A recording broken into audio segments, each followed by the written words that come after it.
इतर लोकांची घुसखोरी निर्माण झाली।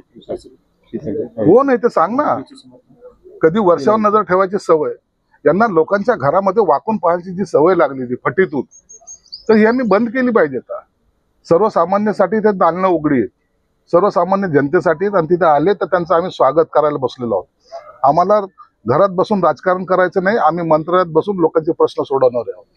बरं, नामदेव शास्त्री जे आहेत राज धनंजय मुंडेंना भेटले, मात्र यावेळी त्यांनी एक वक्तव्य केलं आहे की ज्या लोकांनी संतोष देशमुख यांची हत्या केली त्यांची मानसिकता तशी का झाली ते पण विचार करायला, म्हणजे आरोपी खून करण्याइतपत ती मानसिकता कशी गेली याचा विचार का नाही, याचा सर्व तपास पोलीस करतील ना.